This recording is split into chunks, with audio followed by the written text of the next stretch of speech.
Kompas Siang kami awali dari Jawa Timur, Saudara. Surabaya tercatat sebagai kota dengan jumlah kematian pasien COVID-19 tertinggi di Indonesia.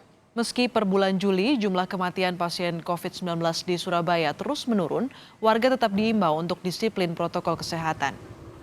Pemerintah Kota Surabaya telah menyiapkan 2 lokasi pemakaman khusus COVID, yaitu di TPU Keputih dan TPU Babat Jerawat dengan total luas lahan mencapai 27.000 meter persegi. Hingga saat ini sudah ada 1.800 lebih jenazah yang dimakamkan dengan protokol COVID-19 di kedua TPU ini. Jika sebelumnya dalam sehari ada sekitar 30 hingga 35 jenazah yang dimakamkan dengan protokol COVID, selama bulan Juli hanya ada sekitar 10 hingga 15 jenazah yang dimakamkan per hari.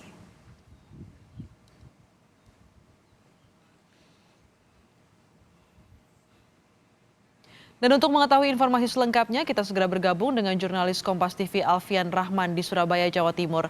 Selamat siang Alfian, sejauh ini apa saja upaya Surabaya dan Jawa Timur untuk menekan angka kematian COVID-19?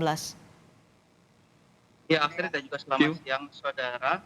Eh, Jika kita berkaca, Astrid, yang kami dapatkan dari Satuan Tugas atau Satgas Penanganan COVID-19 baik pusat maupun Provinsi Jawa Timur, di Jawa Timur sendiri hingga tanggal 28 Juli 2020 terdata sebanyak 1.630 orang meninggal dunia. Jika kita rinci lebih detail lagi, dari angka tersebut terdapat 3 wilayah yang menjadi penyumbang tertinggi, yaitu Surabaya Raya. Yang pertama, Kota Surabaya, yaitu sebanyak 754 orang meninggal, disusul oleh Sidoarjo sebanyak 185 orang meninggal, dan juga Gresik sebanyak 141 orang meninggal dunia akibat COVID-19 di wilayah Jawa Timur sendiri. Namun jika kita berbicara terkait angka kematian, di sisi lain angka kesembuhan juga terus meningkat di Jawa Timur sendiri, termasuk juga di Kota Surabaya. Jika saya dapat paparkan kepada Anda, saudara, dari 8.489 orang yang terkonfirmasi positif di Surabaya, separuhnya yaitu sebanyak 4.899 orang dinyatakan sembuh. Pun sama halnya dengan di Kabupaten Sidoarjo dan juga di Kabupaten Gresik, yaitu sebanyak 1.817 orang di Kabupaten Sidoarjo dan 914 orang di Kabupaten Gresik. Tingginya angka kesembuhan ini juga diklaim oleh masing-masing pemerintah daerah setempat karena upaya-upaya yang dilakukan oleh mereka. Ada 3 poin utama yang dilakukan, Astrid dan juga saudara, yaitu 3T. Yang pertama adalah pelacakan atau tracing. Ini terus dilakukan baik pemerintah Kota Surabaya, Sidoarjo, dan Gresik maupun pemerintah daerah lainnya di Jawa Timur. Yang kedua adalah testing atau uji swab maupun uji rapid test yang dilakukan terus secara masif. Dan dapat kami sampaikan jika di Surabaya sendiri, tiap hari pemerintah Kota Surabaya bekerja dengan Dinas Kesehatan dan juga relawan kesehatan terkait lainnya mengadakan rapid test maupun swab test di GOR Pancasila. Dan juga yang terakhir adalah treatment atau perawatan bagi pasien terkonfirmasi positif COVID-19 di berbagai macam daerah. Kalau di Surabaya sendiri, Astrid dan juga saudara, para pasien ini digolongkan berdasarkan tingkat kesakitannya. Jika memang tinggi, ini akan dirujuk ke rumah sakit rujukan di Kota Surabaya sendiri yang ada lebih dari 17 rumah sakit rujukan, dan juga 1 rumah sakit darurat yang berada di Asrama Haji Sukolilo. Ini rumah sakit darurat ini difungsikan atau ditujukan bagi mereka yang terpapar COVID-19 namun tanpa gejala.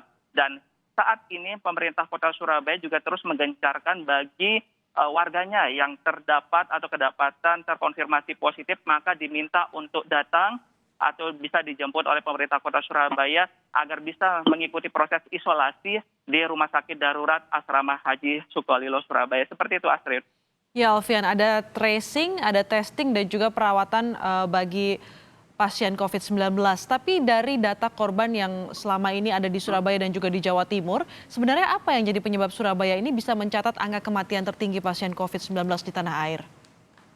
Ya, Astrid, berdasarkan keterangan dari Wali Kota Surabaya Tri Risma hari ini beberapa waktu yang lalu, data yang didapatkan dari Dinas Kesehatan sendiri menyebutkan 90% dari total kematian yang ada di Surabaya ini disertai oleh penyakit bawaan, Astrid, atau komorbid.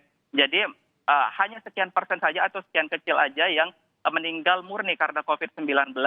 Selain itu juga yang tidak kalah penting, Astrid dan juga saudara, tingkat disiplin masyarakat nggak cuma di Surabaya, tapi juga di beberapa kota dan kabupaten lainnya yang masih belum merata, baik dalam menggunakan masker, cuci tangan, masih ada kerumunan ataupun berkerumun di tempat-tempat umum, dan juga tidak patuh terhadap jaga jarak atau social distancing maupun physical distancing. Yang inilah menjadi PR baik bagi pemerintah kota, kabupaten, dan juga bagi masyarakat sendiri untuk terus meningkatkan antisipasi dan juga kewaspadaan, termasuk juga kesadaran diri untuk bersama melawan penyebaran COVID-19 dengan bersama mematuhi protokol kesehatan. Seperti itu, Astrid.